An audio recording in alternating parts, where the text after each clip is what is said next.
Good news! Central Americano MBBS just 34 lakhs. Columbus Central University. నమస్కారం. Health talks with Vijitha కార్యక్రమానికి స్వాగతం. ప్రస్తుతం మనతో పాటు ఉన్నారు ప్రముఖ ఆయుర్వేద వైద్యులు ప్రొఫెసర్ డాక్టర్ టి వేణుగోపాలరావు గారు. ఇప్పుడు వారితో మాట్లాడి మరిన్ని విషయాలు తెలుసుకుందాం. నమస్తే సార్. నమస్తే అమ్మ. సార్, చూస్తున్నాం డయాబెటీస్ అనేది చాలా పెద్ద సమస్యగా మారిపోతోంది రోజు రోజుకి. చిన్నపిల్లల నుంచి పెద్దవాళ్ళ వరకు రకరకాలుగా చూస్తున్నాం ఈ డయాబెటీస్ అనేది. కానీ ముఖ్యంగా డయాబెటీస్ ఉన్న వాళ్ళలో కాంప్లికేషన్స్ కూడా చాలా ఎక్కువగా ఉంటాయి. అందులో భాగంగా తీసుకుంటే కాన్స్టిపేషన్, మలబద్ధక సమస్య ప్రత్యేకించి డయాబెటీస్ వాళ్ళలో చాలా ఎక్కువగా ఉంటుంది. దీనికి కారణం ఏంటి? దీని నుంచి బయటపడాలి అంటే ఎటువంటి విధానాలు ఆచరించవచ్చు అంటారు? ధన్వంతరియే నమః. ముఖ్యంగా డయాబెటిక్ పేషెంట్స్లో మీరు అన్నట్టు కాంప్లికేషన్స్ రకరకాలుగా ఉంటాయి. వాటిల్లో క్రానిక్ డయాబెటిక్స్ అంటే షుగర్ వచ్చి ఒక 10 సంవత్సరాలు దాటిన పేషెంట్స్ మనం క్రానిక్ డయాబెటిక్స్ లాగా భావించవచ్చు. దీర్ఘకాలంగా డయాబెటీస్తో బాధపడే వాళ్ళు.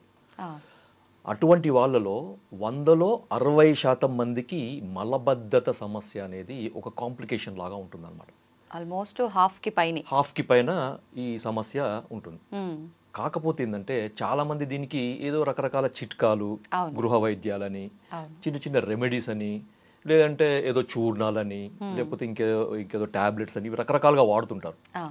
కానీ ఆయుర్వేద పరంగా ఈ సమస్యకి ఒక స్పెసిఫిక్గా కొన్ని రెమెడీస్, కొన్ని మనకి మూలికలు ఆయుర్వేదంలో ఉన్నాయన్నమాట. సో ఆ సమస్యకు తగిన విధంగా మనము మందు వాడితే ఈ సమస్య నుంచి బయటపడవచ్చు. ఇది ఎలా ఉంటుందంటే మీకు చిన్న ఎగ్జాంపుల్ చెప్తాను. మనకి మలబద్ధతకు సంబంధించిన మందులు చాలా ఉన్నాయి, కొన్ని వందలు ఉన్నాయి. దాంట్లో త్రిఫల చూర్ణము, పంచసకార చూర్ణం అని ఇట్లా చాలా అంటే చాలా ఉన్నాయి. అవన్నీ కూడా ఆయుర్వేదంలో చెప్పబడ్డే, కానీ వాటికి ఒక ప్రత్యేకమైన ఒక అంశం ఉంటుందన్నమాట. అంటే ఎక్కడ వాడాలి అనే దాన్ని బేస్ చేసుకొని దాన్ని ఫార్ములేట్ చేశారనమాట. అంతే తప్ప ప్రతి మలబద్ధతకు సంబంధించిన మెడిసిన్ ప్రతి కండిషన్లో ప్రతి ఒక్కరిలో పనిచేయదు. ఓకే, అంటే సేమ్ మెడిసిన్ అది దాని క్యూర్ అయినా కూడా ప్రతి ఒక్కరికి యూజ్ కాదు. ఓకే, మనిషిని బట్టి, వాళ్ళ అవసరాన్ని బట్టి, వాళ్ళకున్న ఈ కాంప్లికేషన్ బట్టి మారుతుంటుంది అనమాట. ముఖ్యంగా ఈ ఎవరిలో అయితే ఈ మలబద్ధత సమస్య, ప్రమేహ వ్యాధి అంటే మనకి డయాబెటిక్ పేషెంట్స్లో ఉంటుందో వాళ్ళకి రావడానికి కారణం ఏందో ముందు చూద్దాం మనం. ఓకే, దాంతో ఏంటంటే మనకి ఏం వాడాలనేది ఈజీగా తెలుస్తుంది, ఎలా వాడాలనేది ఈజీగా తెలుస్తుంది. సో దాంట్లో ముఖ్యంగా ఏంటంటే క్రానిక్ డయాబెటిక్ పేషెంట్స్లో మనకి పేగుల కదలికకు సంబంధించిన నరాల వ్యవస్థ ఉంటుందన్నమాట. అంటే మనం భోజనం చేసిన తర్వాత ఈ పేగుల కదలికను అది మనకు కంట్రోల్ చేసే ఒక నరాల వ్యవస్థ ఉంటుంది. ఆ నరాల వ్యవస్థ అనేది పేగుల గోడల్లో సన్నటి నరాలతోని ఎండవుతుంది అనమాట. మనకి వెంట్రుక ఎంతైతే మందంగా ఉంటుందో అంత సన్నటి ఈ నరాలు మనకి ఎండ్ పార్ట్స్ ఆఫ్ ది ఈ గట్ అంటారు. సో అక్కడ సప్లై చేస్తుంది. సో ఈ షుగర్ వ్యాధి వచ్చిన వాళ్ళలో ఏమవుతుందంటే ఆ సన్నటి నరాల వ్యవస్థ అనేది దెబ్బతింటుంది అనమాట, డ్యామేజ్ అవుతుంది. అంటే క్లోజ్ అవ్వడము అలా ఉంటుంది, డ్యామేజ్ అవుతుంది అనమాట. అంటే అది పని చేయదన్నమాట. సో దానికి ఏదైతే పని మనం ఉంటుందో, ఏదైతే పని చేయాలో ఆ పని చేయదు అది, ఎందుకంటే అది డ్యామేజ్ అయిపోయింది. ఫర్ ఎగ్జాంపుల్ మనకి లైట్ వెలగాలంటే వైర్ కావాలి. వైరే సరిగా లేదంటే, వైర్ డ్యామేజ్ అయింది అనుకోండి, ఏమవుతుంది? సో అదే విధంగా మనకి వైరింగ్ సిస్టమ్ అనమాట మన బాడీలో, నర్వస్ సిస్టమ్ అంటే. సో ఇక్కడ మనకి పేగుల కదలిక సంబంధించిన నరాల వ్యవస్థలో సన్నటి నరాలు అనేవి దెబ్బతినడము, డ్యామేజ్ కావడం దీంట్లో జరిగేది అనమాట. అది కూడా కొంతమందిలో షుగర్ కంట్రోల్ ఉన్నా కానీ డ్యామేజ్ అవుతుంది, కొంతమందిలో షుగర్ కంట్రోల్ కాకుండా ఎక్కువగా ఉన్నప్పుడు కూడా డ్యామేజ్ అవుతుంది అనమాట. ఎందుకని సార్ అలా? ఇప్పుడు షుగర్ ఎక్కువ ఉన్నప్పుడు అంటే నిజంగా మీరు అన్నట్టు అన్ని ఆర్గాన్స్ పైన ఎఫెక్ట్ పడుతుంది ఇలా అంటారు కదా, మరి కంట్రోల్లో ఉన్న వాళ్ళకి కూడా కంట్రోల్లో ఉన్న వాళ్ళకి కారణం ఏంటంటే వాళ్ళ శరీర తత్వం. ఓకే, దీన్ని ఫినోటైప్, జీనోటైప్ అంటారు. శరీర ప్రకృతి అని ఆయుర్వేదంలో అంటారు అనమాట. బై డిఫాల్ట్ వాత తత్వం ఉన్న వాళ్ళు ఉన్నారు అనుకోండి, వాళ్ళకి షుగర్ లేకున్నా మనకి కాన్స్టిపేషన్ ఉంటుంది, ఇంకా షుగర్ వస్తే ఇంకా కాన్స్టిపేషన్ అనే ఎక్కువ వస్తుంది అనమాట. సో అది మనకి కాన్స్టిట్యూషన్ పరంగా కూడా మనకి డయాబెటిక్ కంట్రోల్లో ఉన్నా కానీ వాళ్ళ శరీర తత్వాన్ని బట్టి ఈ సమస్య వచ్చే అవకాశం ఉంటుంది అన్నమాట. ఓకే, సెకండ్ వచ్చేసి మరి దీనికి ఈ సమస్య నుంచి బయటపడడానికి మనం ఏం చేయాలి, రెండవ ప్రశ్న కదా. సో దీనికి ఏంటంటే మా క్లినిక్లో మేము దాదాపు ఒక 20 ఏళ్ళ నుంచి ప్రాక్టీస్ చేస్తున్నాం. డయాబెటిక్ పేషెంట్స్ చాలామంది వస్తుంటారు, వేల మందిలో మేము చూస్తుంటాం. సో వాళ్ళలో మేము ఎక్కువగా ఈ ఒక మూలికను మేము ఇస్తుంటాం అనమాట. సో అది చాలా అద్భుతంగా పనిచేస్తుంది. అది ఈరోజు మన ప్రేక్షకుల కొరకు మనం చెప్తున్నాం అనమాట. సో దాని పేరు ఏంటంటే చూడమ్మా, ఇది ఓకే, ఏ మూలిక సార్ ఇది? దీని పేరు కట్టుక్క రోహిణి అమ్మ. తెలుగులో దీన్ని కట్టుక్క రోహిణి అంటారు. కట్టుక్క రోహిణి. ఓకే. దీన్ని ఆయుర్వేదంలో కుట్టుకి ఆర్ కట్టుకి అని అంటారు. సో దాదాపు అన్ని భాషల్లో కూడా కట్టుక రోహిణి లేదా కుట్కి అని అంటారు. హిందీలో కుట్కి అంటారు. సో సంస్కృతంలో కట్టుకి అని అంటారు, హిందీలో కుట్కి, తెలుగులో కట్టుక రోహిణి. కట్టుక, కుట్టుకి, కట్టుకి ఇవంతా ఆల్మోస్ట్ అన్ని లాంగ్వేజ్లో వస్తుంది. సో మీరు మార్కెట్లో కట్టుక రోహిణి అంటే మనకి ఈజీగా దొరుకుతుంది. ఇది చెట్టుకు సంబంధించిన వేరు భాగం అన్నమాట. మనకి ఇది ఎక్కువగా హిమాలయాల్లో పెరుగుతుంది అన్నమాట. హిమాలయాల్లో పెరిగే మూలిక ఇది. ఇప్పుడు మామూలుగా మనకి స్టోర్స్ లో మనకి ఆయుర్వేదం మూలికలు అమ్మే షాప్స్ దొరుకుతుంది. లేదు అంటే ఆన్లైన్ లో కూడా మీరు కట్టుకి లేకపోతే కట్టుక రోహిణి అని కొట్టండి, దొరుకుతుంది. ఇప్పుడు బాగుంది సార్, మీరు సమస్య చెప్పారు, దానికి పరిష్కారం ఏంటి అంటే ఈ మూలిక అని చెప్పారు. మరి ఈ మూలికను తీసుకొచ్చాము, దీన్ని ఎలా ఉపయోగించాలి? తప్పకుండా అది ఎట్లా అంటే మీరు మామూలుగా మీరు మార్కెట్లో తీసుకొచ్చింది కానీ లేకపోతే మీరు ఎక్కడి నుంచి తెప్పించుకున్నది కానీ దీన్ని పొడి చేసుకోవాలమ్మా. పొడి చేసుకోవాలంటే మీరు మామూలుగా ట్రెడిషనల్గా దంచి కానీ రోట్లో వేసి దంచి వస్త్రగాలితం పట్టి పొడి చేసుకొని స్టోర్ చేసుకోవచ్చు. లేదు మాకు అది చేత కాదు, మాకు రో లేదు అంటే మీరు డైరెక్ట్ మిక్సీలో వేసి మీరు పొడి చేసుకొని వస్త్రగాలితం చేసుకొని సన్నటి పొడి చేసుకొని మీరు స్టోర్ చేసుకో. లేదు పొడి రూపంలో దొరకదా? అదే అంటున్నాయి. ఇప్పుడు ఈ రెండు కూడా మాకు వీలు కాదు అంటే డైరెక్ట్ మీరు పొడి రూపంలో దొరుకుతుంది మీకు, అది తెప్పించుకోవచ్చు. సో మనకు ఓవరాల్ గా పొడి కావాలి మనకి.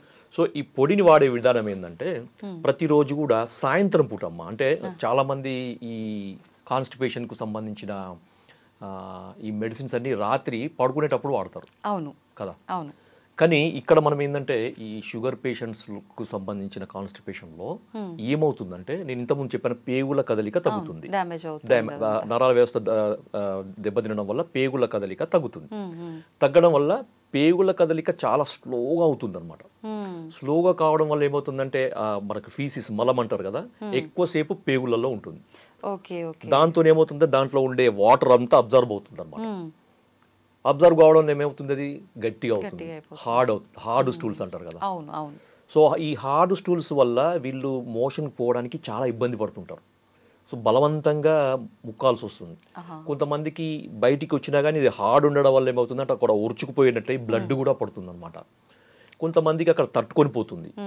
తర్వాత కొంతమందికి ఇన్కంప్లీట్ సెన్సేషన్, మోషన్ పోయినా కానీ ఇంకేదో మిగిలిపోయినట్టుండే సెన్సేషన్ వస్తుంది. ఇవన్నీ కూడా ఈ డయాబెటిక్ కాన్స్టిపేషన్ ఉండే లక్షణాలు. కొంతమందికి ఇంకా ఎట్లుంటుందంటే ఇంకా కొంచెం ఎక్కువ ఏజ్ వాళ్ళంటే 70-75+ ఇయర్ వాళ్ళలో ఈ కాన్స్టిపేషన్ చాలా ఏళ్ళ నుంచి ఉండి ఇబ్బంది పడుతున్న వాళ్ళు ఏమవుతుందంటే ఈ ఉండల్లాగా తయారవుతుంది అనమాట మళ్ళీ. సో వేలు పెట్టి బయటికి తీయాల్సిన పరిస్థితి. కొంతమందికి 2 రోజులకు రాదు, 3 రోజులు, కొంతమందికి 4-5 రోజులు, కొంతమందికి వారం వరకు కూడా మోషన్ బయటికి రాకుండా ఉంటుంది అనమాట. సో ఇలా జరుగుతుంది మనకి. చాలా ఇబ్బంది పడుతుంటారు. వాళ్ళకి ఆయాసం రావడము, తర్వాత భోజనం చేయాలంటే తినాలనిపించదు, పొట్ట ఉబ్బరం లాగా ఉంటుంది. తర్వాత కొంచెం తిన్నా కానీ కడుపు నిండినట్టు ఉంటుంది. అంత చాలా ఇబ్బందికరంగా ఉంటుంది.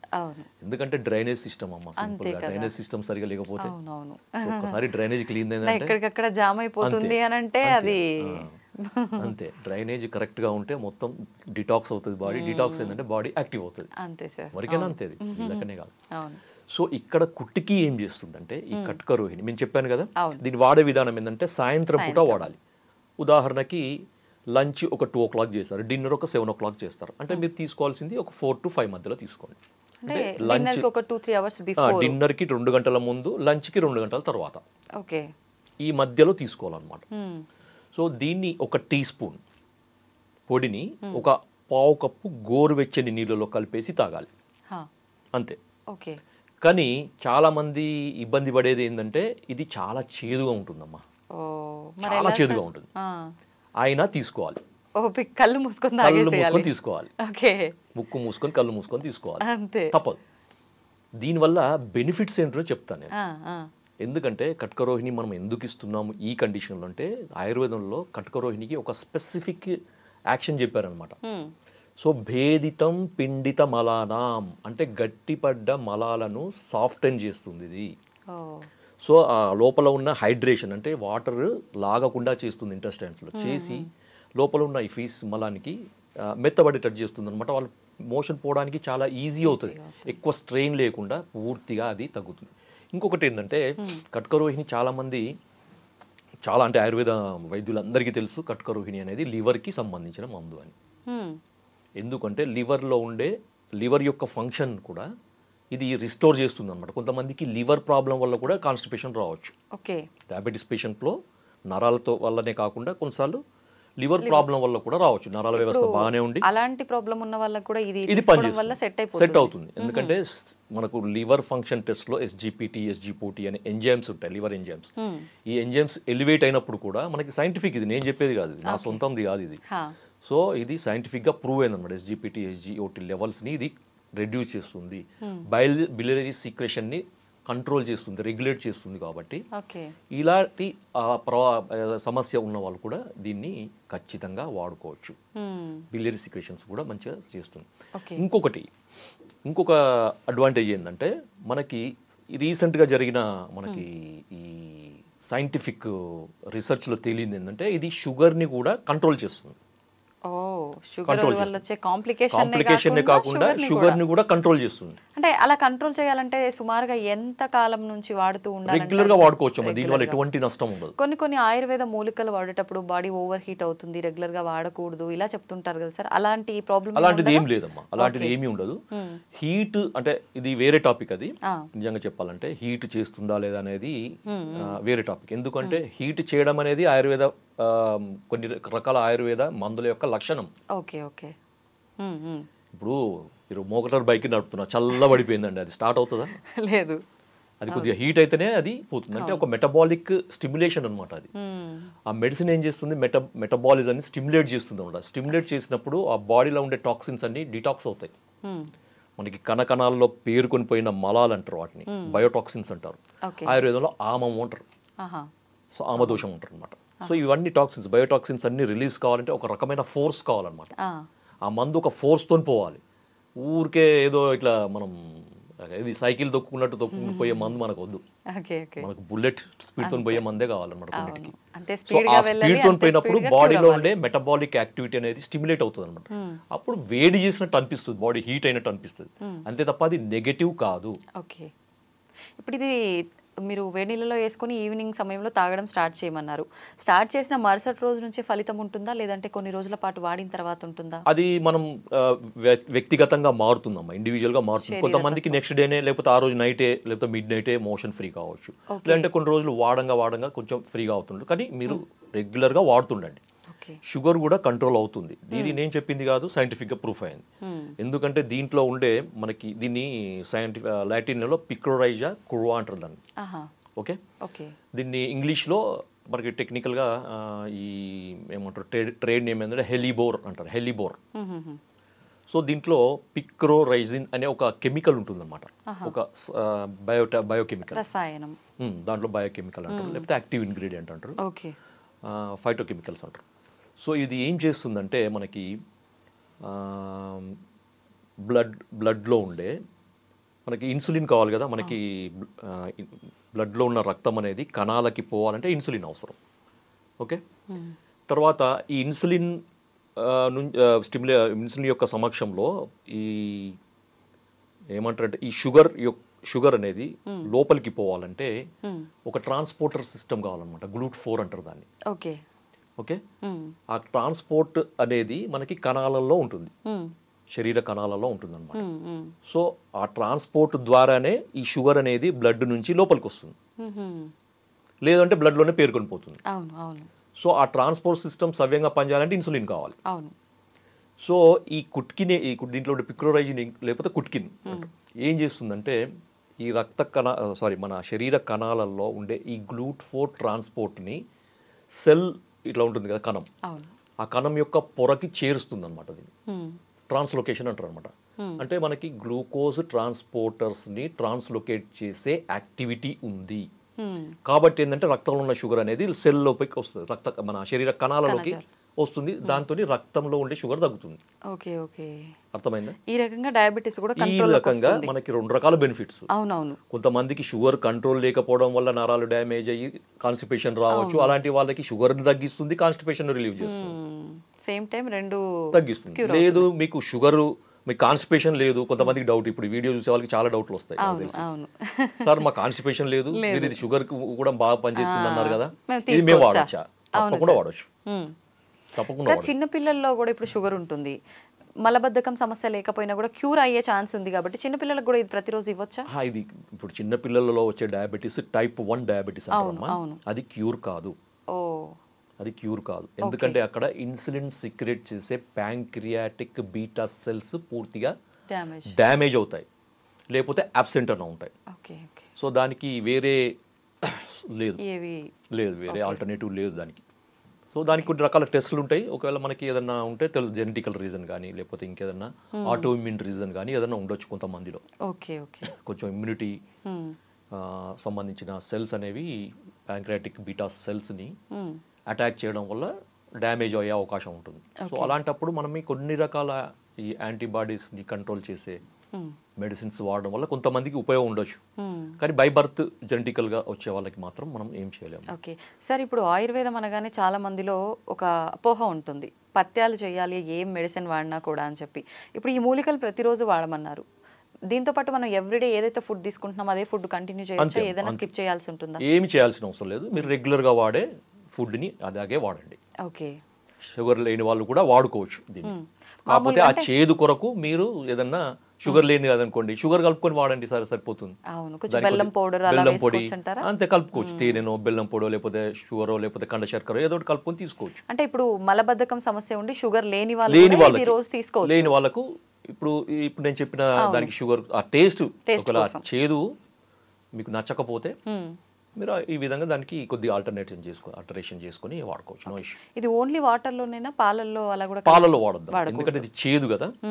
చేదు అనేది మనకు ఆయుర్వేదంలో మనకి దానికి వ్యతిరేకం అవుతుంది అనమాట, కాంట్రాస్ట్ ఫుడ్ అంటారు దాన్ని. Okay okay, thank you sir, నిజంగా చాలా వాల్యుబుల్ ఇన్ఫర్మేషన్ అయితే ఇచ్చారు. ప్రతి ఒక్కరూ డయాబెటీస్తో బాధపడుతున్నారు, ప్లస్ దాంతోపాటు మీరు అన్నట్టుగా చాలా రకాల కాంప్లికేషన్స్. ఈ మలబద్ధకం సమస్య మామూలు వాళ్ళలో వస్తేనే చాలా ఇబ్బంది పడుతూ ఉంటారు, అలాంటిది షుగర్తో పాటు మలబద్ధకం అంటే నిజంగా చాలా ఎక్కువ సమస్యనే ఫేస్ చేస్తున్నారు. అటువంటి వాళ్ళకి చాలా మంచి ఇన్ఫర్మేషన్ ఇచ్చారు sir, thank you very much.